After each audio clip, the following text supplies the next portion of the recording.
welcome back to the 30th officially unofficial anniversary Sonic the Comic convention here in York.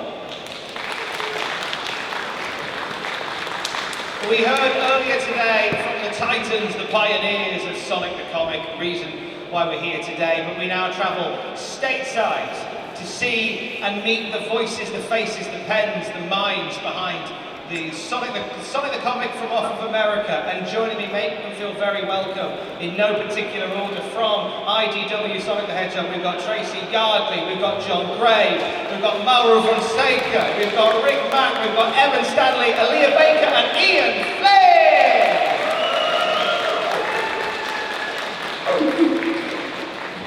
Now, first question, I'd like each of you to answer it, starting with you, Tracey. Which IDW character would you like to spend a bank holiday with? That is a good question. It is a good question. How about Omega? He can help me go rob the banks while they're closed. Alright. Jon, the same question to you. Big that's not even something I have to think about. Big fan. Mauro, same to you. Jon's still mine, it's big. You know, fishing trip, grilling the fish, good time spent. Good times had, I like it. Rik? I'd hang out with Tangle, seems like a fun day. A nice time. Evan, how about you? Can I hang out with Tails and Amy? Yeah, go on, I think we can, can't we? Yeah, that's fine. We're getting nods in the room, so that's fine. Aleah, your answer. Well, I assume that everything is closed on this holiday, so maybe Jewel, and then I can go to her museum when no one's there and basically have all the shit myself. That sounds okay, why not? And finally, Ian Flynn, which IDW character would you like to spend a bank holiday with? I was going to say Jewel, because she would organize all the festivities and how we plan out the day, and all I'd have to do is relax. He's incredibly stressed the whole time. You can go to the museum. I'm going to be going to the chicken buffet that she set up. Okay.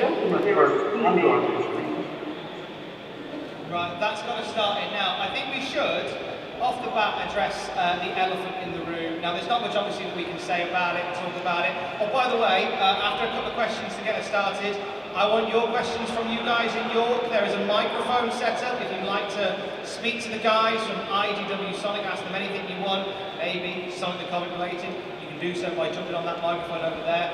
If you've been part of the Kickstarter, we'll get questions from you as well. But I'll address the elephant in the room. We're coming up to the 900th print issue of Sonic the Hedgehog, and with that comes a very special crossover. I do that in bunny rabbit ears because it features, from what we understand and from what they've confirmed, Richard Elson and Nigel Kitching from our neck of the woods from Sonic the Comic over here. Ian, when did you become familiar with the other version, as you would call it, of the Sonic the Hedgehog comic? This would have been back in the 90s when the Sonic fandom was still kind of just hitting the internet. And I'd see the odd page come out and it's like, why is Knuckles talking to the ghost of a Triceratops? Who is this white echidna? What is the giant orb bot? I don't know, this is gorgeous, give it to me please. I think it was quite an eye-opener, I would imagine, because it's similar with us when as I collected Sonic the Comic in the UK over here, going to America and just suddenly seeing, who are these lot? Why isn't Johnny Lightfoot in this? It was a similar transitional period. Ian, another question for you while I've got you. Recently, you've been writing work for the video game for Sonic Frontiers. I'm intrigued to know, does writing for the video games a different sort of lineal Sonic line, does it give you a different perspective on writing for IDW? I would say a different perspective, but a different appreciation. Writing for the comic and writing for games are very different disciplines, and writing for comics is a much smaller and more straightforward straightforward process, and I like that a little bit better. But I ain't gonna say no if they come back with another game, you know what I'm saying? Fair answer. Now, Aleah is with you today as well on your one. Obviously, you guys both married, both work on the Sonic the Comic. Aleah, how often does Sonic come up away from office hours? Is Sonic the Hedgehog like the third person in that relationship at all times?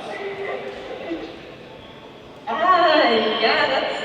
This is a family show, so let's choose our answer correctly. Not in that way, you dirty. Honestly. On the wrong part of the internet again. Brings a whole new meaning to Sonic 3 and Knuckles. Sorry. I don't know if I can that. Go in your room, Nonsense.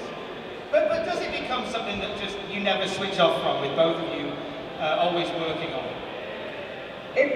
Well, I mean, I haven't been working on it as much lately, but Ian kind of can't get away from it, and we live in a very, very small condo, so it really isn't escapable. I mean, it's over the walls, it's over, you know, pretty much everything work touches, it's over his shirt, you know, almost everything works really good. Yeah, you know, get off the phone, get off the computer, I bleed blue, what can I say? It sounds like a medical issue that you should get. Well, we have a lot of those too. A lot of that as well. No. Evan, hi. Now, like many people in this room, Sonic was a big part of your life, and you used to draw Sonic growing up. I understand that you were one of those. You wrote a lot of Sonic comics growing up. Can you recall any of the stories that you wrote about during your time as a youngster writing Sonic comics? I started my fan comic Ghost of the Future when I was 13, 14 years old in like 2007, I think. And you want a plot synopsis? I would love a plot synopsis. Okay, well, for starters, this comic opens with Sonic getting killed. He doesn't enjoy it, but Tikal bails him out and turns him into a ghost who's in charge of stewarding the safety of the Chaos Emeralds. Unfortunately, the Chaos Emeralds have to be tossed into the multiverse to protect them. And it's Sonic's job to find somebody who can get them back and save the universe before it collapses. And a lot of things happen on the way. Actually, the current arc, which eventually I'm going to get back to, is a crossover with STC. So that's fun. So you have a profound love with the Sonic the Comic over here as well, then?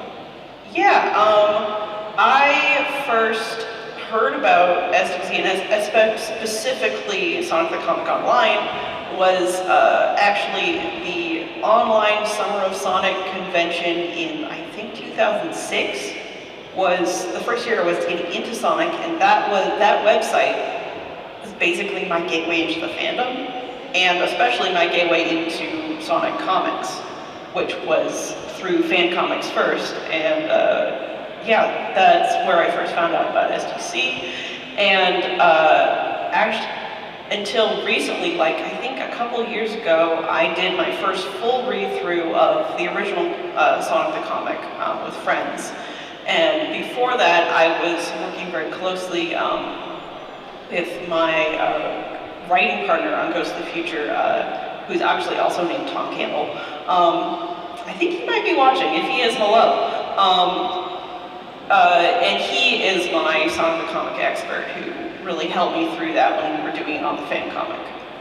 And I love how it's inspired you, and I like that. It's one of those that keeps coming back. I know that a few people have been inspired by Sonic the Comic over the years. Rik, to bring you in at this point, I saw something on your Twitter where you were speaking with great pride, as you should, about being a part of a Flickers Island story arc. And on Twitter you shared photo, you showed screen grabs of not only the IDW one, but also the Archie one and the Fleetway one, a major part of a video game storyline being adapted for comic form. Why was that particular story arc so important for you? I'm not really too sure. It's just one of those things where each of the comics have now adapted it, so it's more than just sort of a game adaptation. It's something that's actually crossed into all three of the versions. The one thing that I really liked about it was that on the opening page for each one, it kind of features the same characters, the same location, but they all spell Flicky Island differently, and that just really entertained me, because one is like Flicky IE, one is Flicky with a Y, one has an apostrophe, one, so it was just 3 times, and I don't know if it was intentionally different each time, or if it's just a coincidence that they all did it differently. But I just really love the fact that the 3 comics did the same story 3 different times in 3 different spellings. It's, what is the definitive spelling? Would anybody in the room dare to tell us what the definitive spelling of Flicky's Island is? No, everyone's too scared. Everyone's too... Well, I'm going to play to the audience and say it's the one that STC used, obviously. Right here in your... Name the local town, it's a big pop, it's easy enough. Now, talking of, you made comparisons there with we talk about comparisons with Fleetway and with IDW. I want to bring in Jon Gray at this point, because Jon, you worked for IDW, but you also, like many as well, worked as part of the Archie Comics years of Sonic. How different is the culture with working in IDW as opposed to working at Archie? It's like comparing chalk to cheese. I genuinely love working with the IDW crew, with all the folks who I'm working with currently. The editors are amazing, wonderful people, and everybody puts their 100% love into the book, and it shows. I'm really, really happy to still be working with Sonic, and to be working with people that I can genuinely call my friends. Good to hear. Because it was an interesting time, but I'm loving the work that IDW are currently doing in sort of recapturing that magic of Sonic, and with an amazing milestone like the 900th print edition coming up, it's an exciting time. And you wouldn't have Sonic without those artists that bring it to life. And I want to speak to Mauro Fonseca at this point. Mauro, who was some of your before you joined the team? Who were some of your artistic inspirations behind what you do? Who were some of the comic artists and such that you fell in love with? Well, I keep it focused on Sonic, because otherwise I would be going off on a very different tangent. Sonic-wise, I really loved starting on Sonic the Comic, not just about everyone really, but like obviously Richard Elson, the big name, everyone loves it. Nigel Bobbin, especially the Knuckles stories, the beautiful watercoloring. Nigel Kitching himself, I know he tends to be more spoken of as a writer, but I really loved whenever he did the art. I remember not only obviously the Gap Attack, but if I recall correctly, he drew the first story Knuckles appeared in, and I remember really liking how Knuckles looked in that. That one story where Captain Plunder gets arrested and then escapes, all drawn by Kitching as well. Brilliant stuff. So STC-wise, I'd say that. Archie-wise, probably the most common names you hear a lot from a lot of artists, very much. Ben Bates, Deanna Skelly, obviously the energy, the layouts that Tracey did. Really love the cartooniness of Jon's stuff. So, overall, you can get from every artist something to learn from, but yeah, especially as a younger kid, it was really like the STC people, like Elson and Dobbin and Kitching were like the big trifecta that I learned a lot from in regards on how to do comics. You're not just saying that because they're in the room, are you?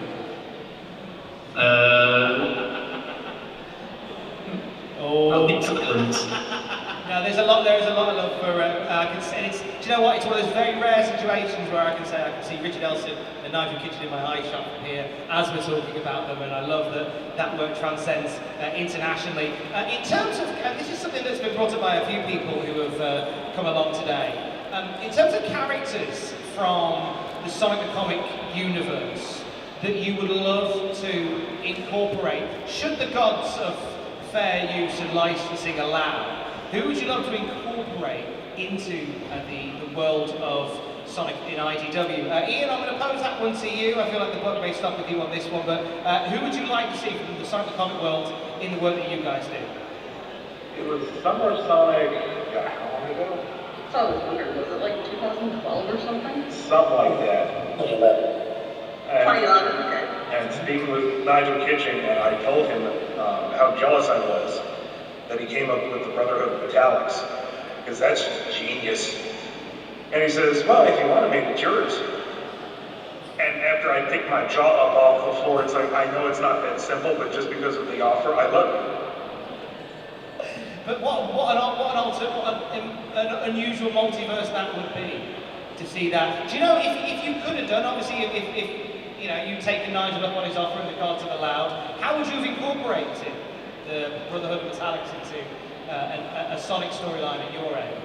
Oh, goodness, this would have been back in the Archie days, so probably either just ripped off the idea wholesale, or done some multiverse shenanigans so they could be just the true Brotherhood of Metallics coming straight through. Nowadays, I don't know, maybe vary it up a bit so we see a few other metal types, but that's kind of borderline pitching an idea. Who knows when I might do that. Oh, we won't tell anyone that you did it, so you don't get in trouble. We all promise that if the Brotherhood of Metallics turn up in an IDW Sonic comic, do we promise not to tell anyone? Nobody complained. No one's, that's fine. We're all nodding. Your secret's safe with us. Make the dream happen. Make it come to life. Actually, same question again to Evan, because I know Evan, you said that you, at a young age, you found a love for the UK Sonic the Comics as well. Is there anybody from that universe that you would love to be able to bring to life in IDW Sonic?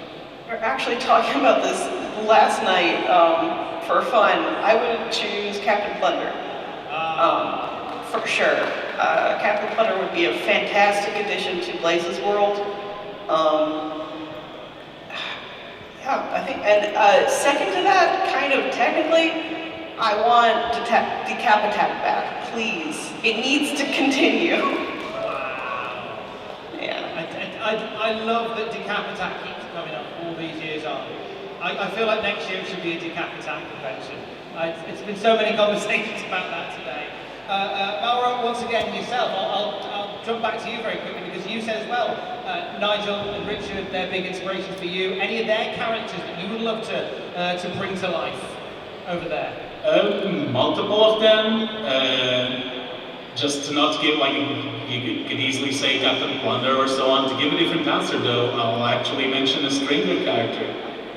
Techno would make, I think Amy could use a friend character like that, so I think Techno would be a very useful character to bring over, just to, you know, expand the circle of friends Amy has and to, like, give her, you know, expand so it's not just a cast that revolves around Sonic.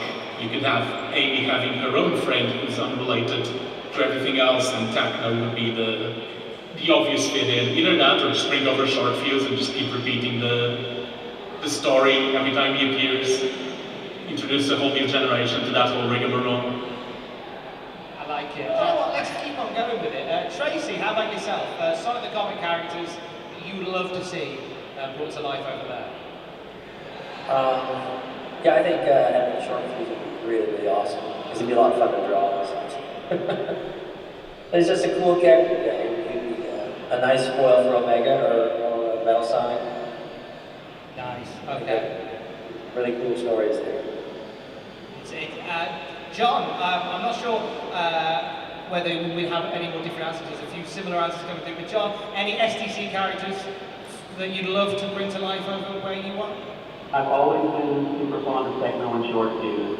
They were the ones who I drew in the cameo for 134 that got me in trouble. There was also, honestly, Decapitac. Because one of my favorite things that I did was the off panel for Evan's story, I think, Sonic Universe. where I did it, which was an entire Decapitac reference. That was, oh my god, I love doing that so much. And then probably also Jon Gray, but just like the drum being killed in the same issue. Rik, let's talk STC. Who are you bringing over to America? Well, they've already hit all the key players, right? I hit Plunder, I get Decal, I get Short Fuse, but I'm surprised everybody's missing the key player. I'd bring over Evil Fleetway Supersonic. Hey! You're getting applause over here, Rik, just in case.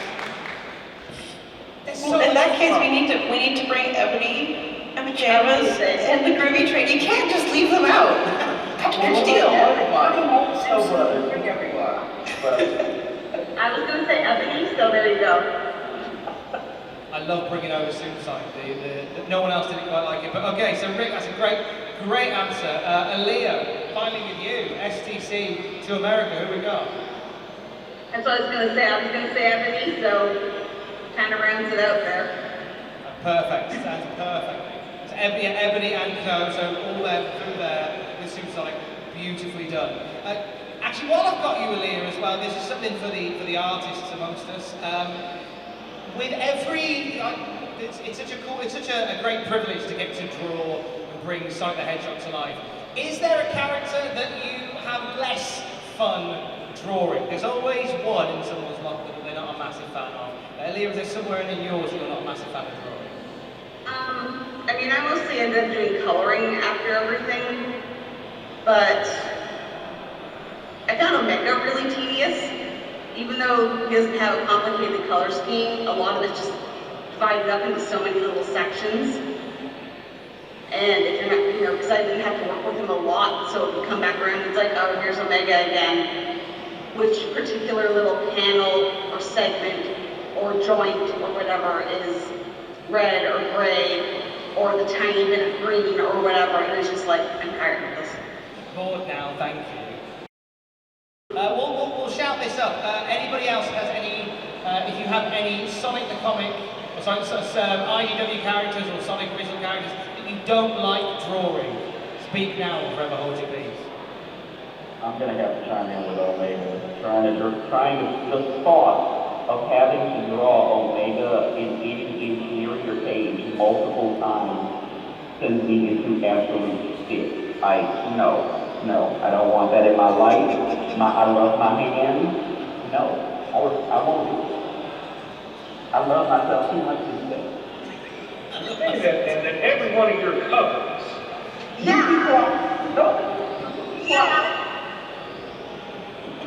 John, I have arthritis, don't make it too detailed. Well, it's okay, I'm just gonna, add 4 layers here.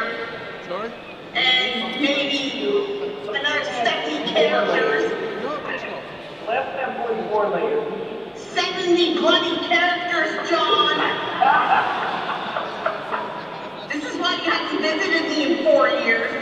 You had an Oregon mustard online. This is science right. The floor is open. Should anybody want to ask any questions of the guys at IDW, characters they'd like to see brought to life, anything about that side of the world as well? By all means, the floor is open. Step on up, can you give us your name and tell us your question, please? Hi, my name's Rob.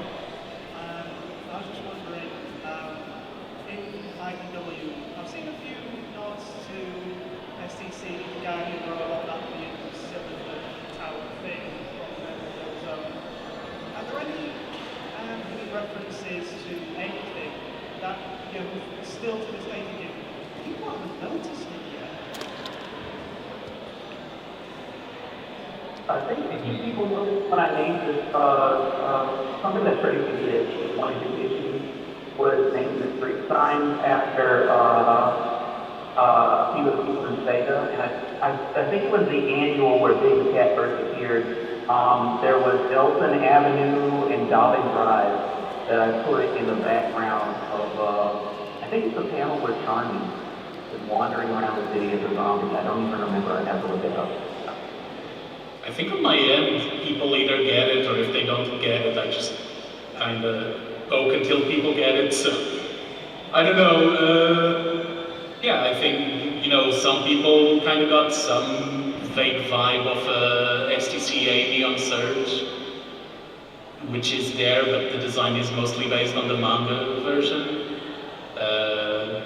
You know, the person asking the question correctly pointed the Emerald Hill Zone towers that I put on that one story.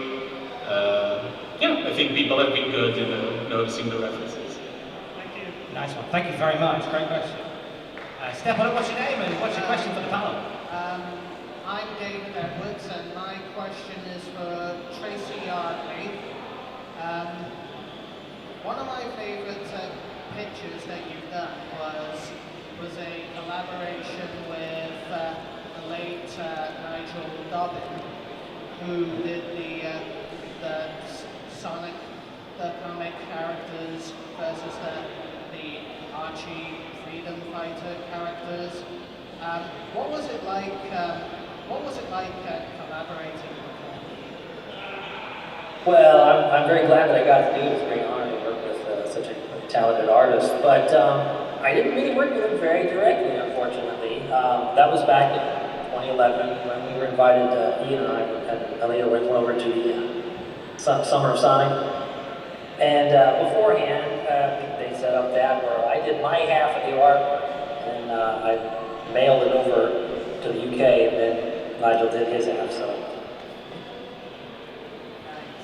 Thank you very much. Nice to get a mention for Nigel Dobbin as well. Thank you very much, Nathan. Thank you. Hi, what's your name? What's your question for the panel? Favourite Sonic robots?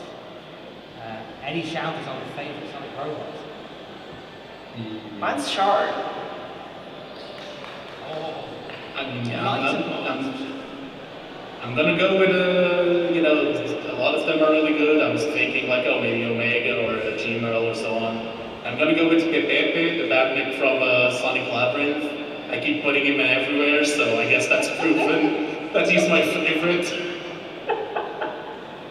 The little rubber ducky guy, that's the best one. I always champion General, but Omega is so much fun to write. I was gonna say, if I can go with, like, if it's games only and stuff, I would say General. If I could say Shard, I mean, I named him, so got to work on a little bit of the conceptualizing with him, so he was fun. I always have a special place in my heart for the first, the Sonic 2 Metal Sonic that you fight in the detonating zone on the end. Yeah, just big clunky gray robot. How did somebody get the Woolverkle? The what? The Woolverkle.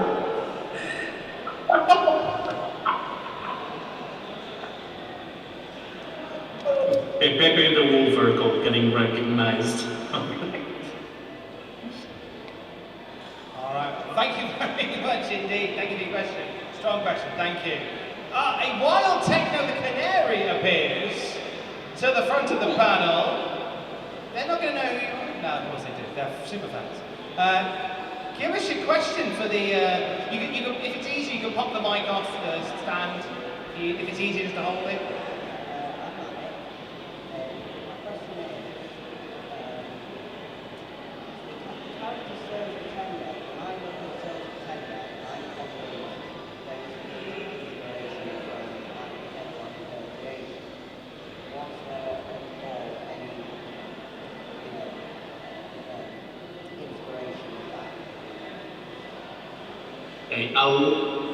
In general, no, but I will give you that I'm pretty sure those the glove cuffs with like the studs.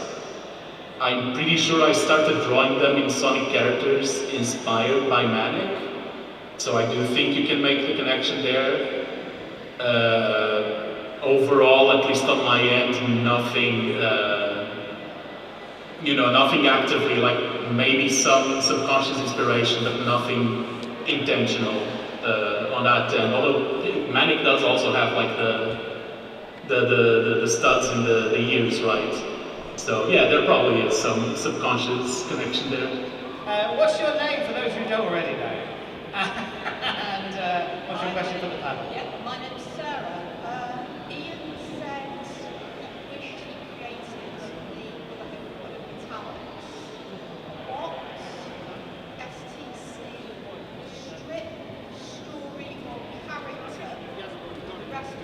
mentioned that we'll be off soon, so.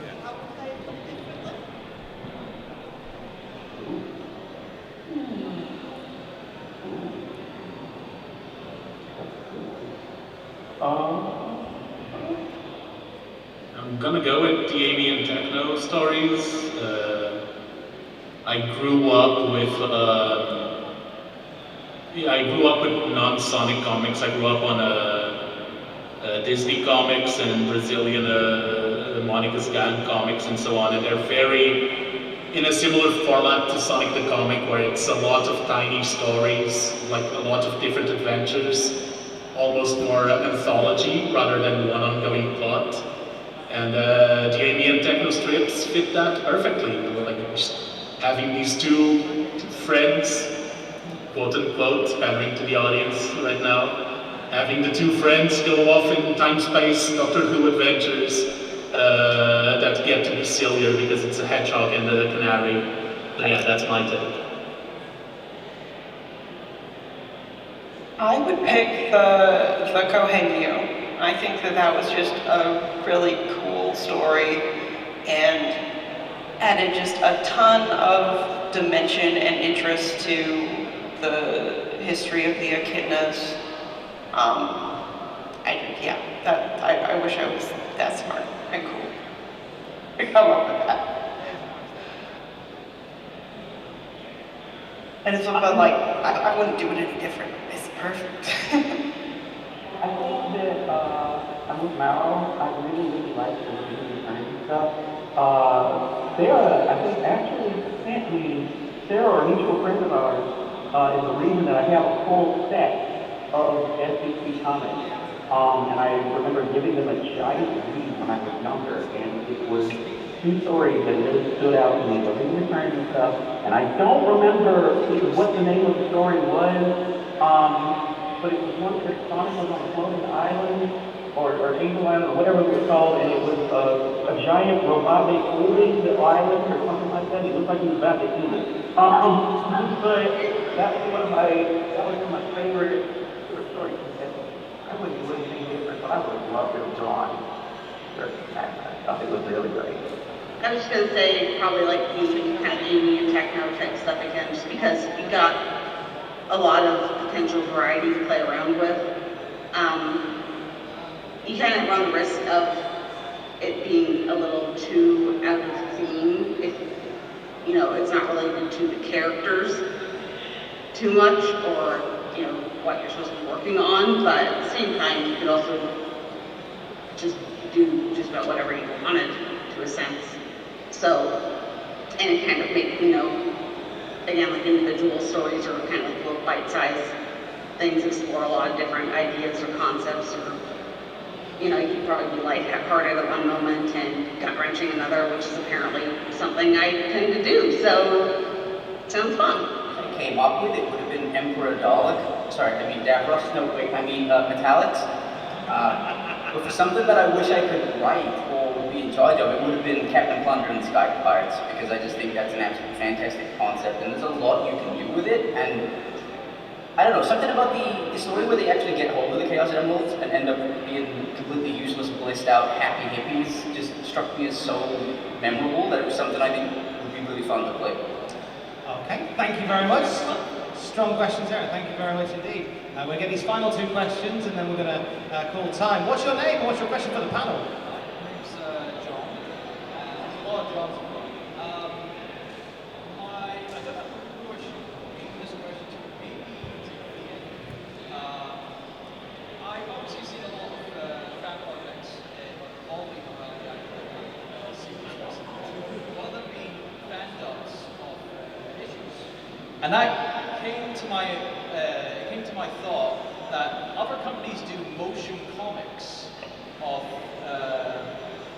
issues, or even like new issues or whatever.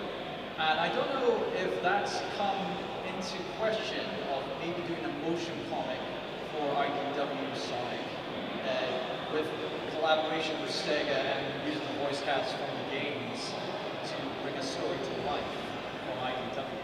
Has that ever come up in your mind or come to the table?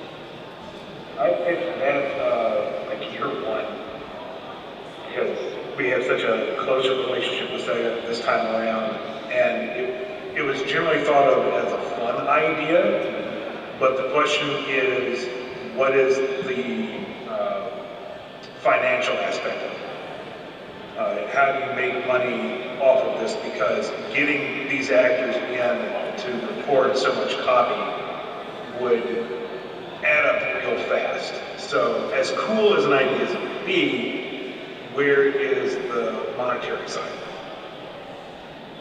Understand. Okay, thank you very much.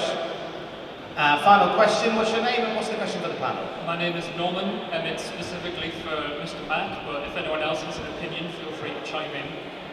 My question is, what would the different Sonic characters order from Greg's? Thank you.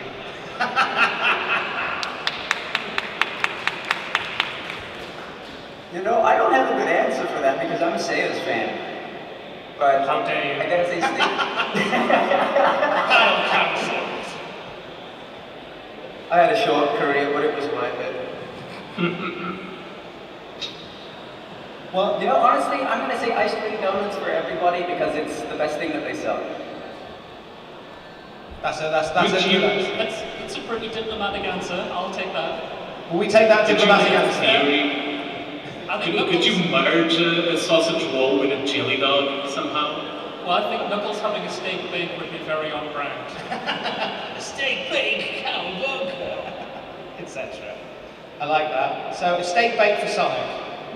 Steak bake for And Knuckles. Knuckles will have a Steak great bake for fan. Because he's a beefy guy. Because he's a beefy guy. I like that. Okay. Well, that's possibly the most important question of the panel so far. Thank you very And I much. appreciate you answering it. Thank you very much indeed. Thank you. And on that note, on this special day, 30th anniversary of Sonic the Comic, it's only right that we see our wonderful friends stateside. So I want to take this opportunity to say a massive thank you to Tracey Yardley, to Jon Gray, to Mauro Fonseca, to Rik Mak, to Evan Stanley, to Aleah Baker, and to Ian Flynn from IDW Sonic for joining us. Thank you so much for coming out. Round of applause for IDW.